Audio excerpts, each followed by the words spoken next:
All right, as you can see, we're at home. We're not at the boat. We got little kids here. We got our grandkids here. Got the little Jeep. Anyway, I brought the dinghy home to do maintenance on it. Uh, it was due for his braking oil change, which was at 20 hours, and I didn't do it. Now I have 29 hours on it, so I'm a little overdue, but we've had too much fun with it. Didn't want to bring it home. But anyway, I brought it home, and I brought it home that way I can clean the bottom. I waxed the bottom of it, and I cleaned all the vinyl inside and everything. Got it looking like it's supposed to, like she deserves. But anyway, you can see that Cindy is not with me. She has the kids and she's getting dinner ready and that kind of thing. So I thought I'd do a video about what I did to the dinghy. So I'm gonna turn the camera around so I can show you what we got. Okay, well, I apologize if I'm not as good as Cindy is with this kind of thing. But anyway, I got my homemade trailer. That was my dad's. We bought this thing in the 90s. It was a homemade trailer back then. And I used to race motocross, and this thing has brought my dirt bikes all over Georgia, Florida, Alabama, Tennessee, the Carolinas. Wherever I had a races, I would take it on this thing. But anyway, here's the motor. I've got on here, I got my bunk boards. If you've seen some of our other videos, I built these bunk boards, and it's just the same thing as having a jet ski trailer. It is phenomenal. It just slides right on there. And the reason I did that is because I already have a 20-foot trailer, and I have this trailer, then I have another 8-foot trailer, and I got tired of having too many trailers. You know, between wheel bearings and license plates and lights and just stuff. I'm trying to minimize. You can see I have a car issue anyway, so I kind of like cars. I got a whole barn full of cars out there, but anyway, I've got way too much on my plate. I got a couple Jeeps and Mustangs and whatever, Corvettes and whatever, and anyway, I got way too much on my plate, so I'm trying to minimize. I need to do better with that. But anyway, I try to do my own maintenance also. As you know, I've got a mechanic actually working on the big boat on Someday right now. I have an oil leak and a steering issue that he's working on, and I have some other things I need to work on. But I've got so many things I can't keep up, and I've been working 712s right now, and you know how it is. And you have life. You know, you got the grandkids, and anyway, there's my cover, my dinghy cover. So anyway, I got it cleaned up, and I put the cover back on it, and I put it in my barn, got it out of the weather, so it wouldn't get dusty or whatnot. Anyway, I'm gonna trim this thing down, and I did my oil change, and I kind of hate to say this, but we did a whole video of pulling this thing out of the water and putting it on the trailer, and the video we actually tried to release it. And it got erased. I don't really know what happened with that, but it got erased. So the whole oil change thing and the whole putting the dinghy on the trailer got erased. So we had I think it was a 12-minute video. We had it trying to get out and everything. But anyway, the oil change on this thing is actually a very simple oil change. This is your drain plug. So since I didn't have it on video, I'm just going to kind of show you what I did. But there's a ton of videos on how to do it. But it's very, very simple. This is your drain plug. You just pull that. And then here's your fill. I took that off so it would breathe, so the oil would go out easier. And I don't even remember how much oil it takes. But anyway, this is your dipstick. It's just a regular dipstick. And these engines are very basic. You know, there's fuel injection, but they're very basic and easy to work on. And it stays under a cowl, so it stays clean all the time. And I like that because I like a clean motor. Like my Jeep. You look under the hood of my Jeep or any of my cars, every one of them, the engines are armor-alled, under the fender wheels are armor-alled, and it's just, I like a clean car. I can't stand driving a dirty vehicle. But anyway, this right here is my hour meter. They're $10 on Amazon. I highly recommend it. 29.4 hours. You can keep up with your hours that way. And I have my captain's log. My captain's log, I keep all the oil changes for my mower. I'm sorry, for the big boat and for this little boat. And it has this Tahatsu. If you don't know anything about these are phenomenal. You got a pull start. I have electric start, and you can trim it from up there at the. You can see right there on the shifter. You can trim it up and down or whatever. But you can also trim it up and down on the side where you just saw me do it. So anyway, that's the oil change, and the filter is over here. The oil filter is down in here. It's kind of hard to get to.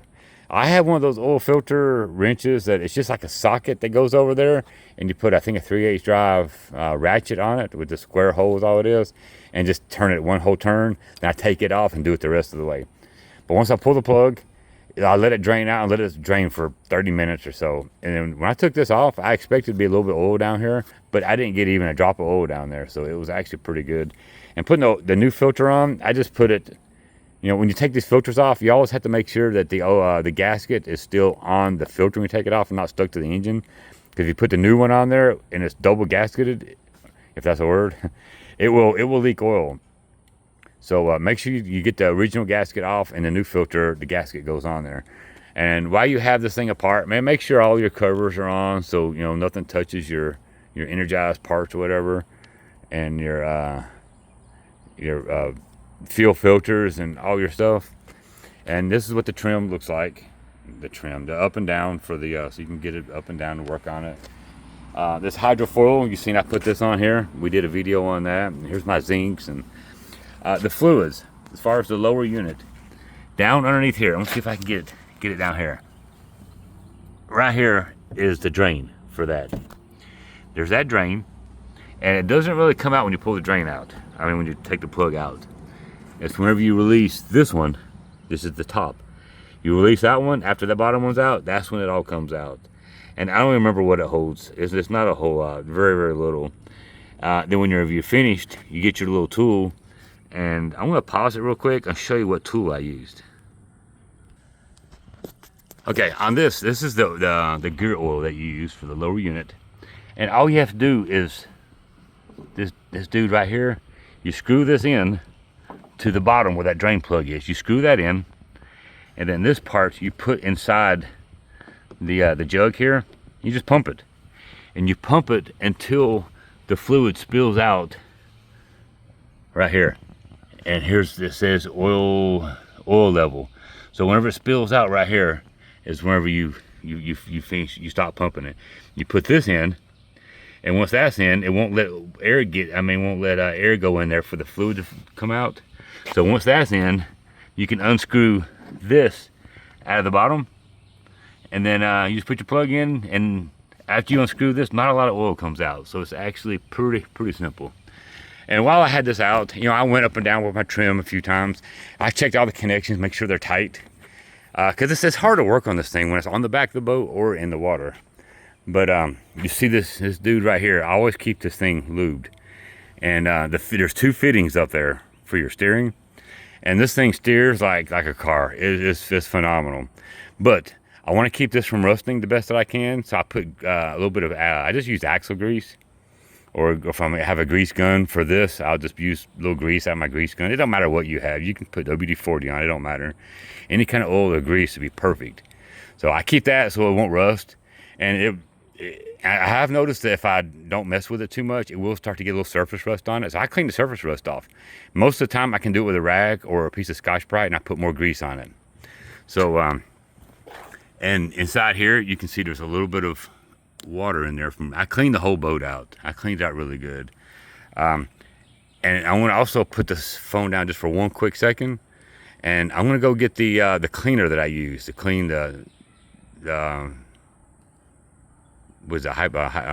Hypalon. Okay, this is what I used. It's made by Starbright. It's rib and inflatable cleaner and UV protectant. It's made for the using Hypalon, PVC, plastic, rubber, and fiberglass surfaces. So anyway, I put it on there, and it says to put it on there for 30 seconds. Let it soak, and then use like a soft brush and just scrub the whole thing. And this boat was pretty dirty from the all the soot and stuff from the big boat. So I scrubbed everything, got it all nice and clean, and it also keeps the, you know, from this, it cleans it, but also keeps the UV from doing any damage to it. And I use another product, I don't remember the name of it right now, but it's from Better Boats, and it keeps the vinyl looking good. It's a cleaner and protectant, and helps keep the sun from messing it up or whatever. And the same with this vinyl back here. But you got to take care of these things, man. These things cost a lot of money, and it's basically it's a boat. I mean, it really is. It costs more than my first little boat did. But anyway, just also I waxed the hull of it. I don't know if you can see it. I waxed the hull so it'll glide better through the water. But anyway, tomorrow we're actually going to the boat and take this down there. We haven't been there a whole lot lately because I've been working so much. I'm kind of tired of working, but I got to do a couple more years. But anyway, we're gonna put it back in the water.